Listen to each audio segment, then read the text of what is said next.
In 1989, Nintendo wasn't just winning the video game industry, they were the video game industry.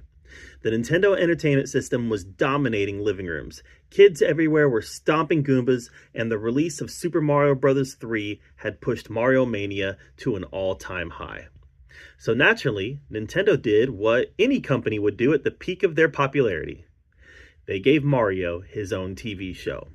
And not just any TV show, the Super Mario Bros. Super Show. And honestly, I loved every minute of it. The show had a really unique format. Each episode started with a live-action segment starring WWE wrestling legend Captain Lou Albano as Mario and Danny Wells as Luigi. And these two didn't just play Mario and Luigi, they were Mario and Luigi. They ran around in their low-budget headquarters that felt like Mario's version of Pee-wee's Playhouse, getting into ridiculous situations, doing physical comedy, and often interacting with guest stars. Their humor was goofy, sometimes immature, but always family-friendly. Then the show would transition to the animated adventure of the day. The animated portion followed Mario, Luigi, Princess Toadstool, and Toad as they tried to stop King Koopa, better known as Bowser, from whatever ridiculous scheme he had cooked up that week. And these weren't just random adventures. Many of them were actually parodies of popular movies and pop culture of the time, which gave the writers a lot of room to be creative and silly. Star Wars, Indiana Jones, Sherlock Holmes, and more were parodied in the Super Mario Bros. Super Show. The animation itself was pretty much on par with what other cartoons of the late 80s were doing. Nothing groundbreaking, but solid enough to bring the Mushroom Kingdom to life. I also really appreciated how the show incorporated characters and elements from across the Mario games. It really felt like the games were jumping right onto your TV screen. Now, let's be honest here for a second. The live-action special effects? Yeah, they were cheap. Even by 1989 standards, you could see the seams.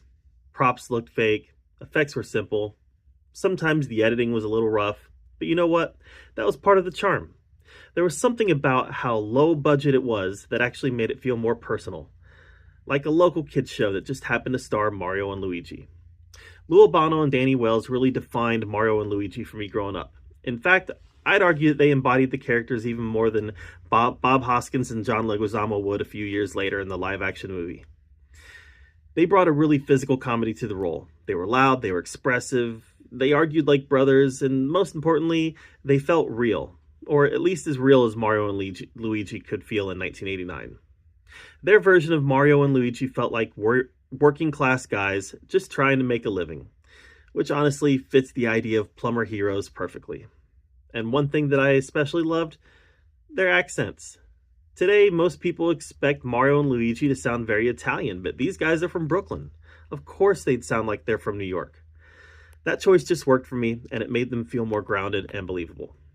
And then there's the theme song. You have the Mario rap at the beginning, and Do the Mario at the end.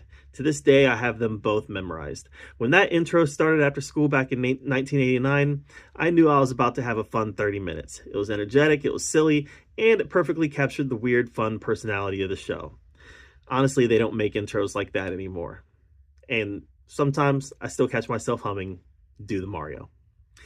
Looking back today, the Super Mario Bros. Super Show might not be perfect. The animation was typical, the effects were cheap, the stories were simple, but none of that really mattered. Because what the show did have was it had heart. It captured a moment in time when Mario was becoming a cultural icon. It brought the characters to life in a way that felt fun and accessible. And for a kid growing up during the NES era, it felt like Mario had truly arrived. For me, this show will always be one of those special childhood memories. The kind of show that reminds you what it felt like to rush home from school, turn on the TV, and have some fun for a little while. And sometimes, that's all that a show really needs to be. But what about you? Did you grow up watching the Super Mario Bros. Super Show? Do you remember the Mario rap? Do you remember doing the Mario? And where does this show rank among Mario's many appearances? This has been the LQ Review, and until next time, we'll see you later.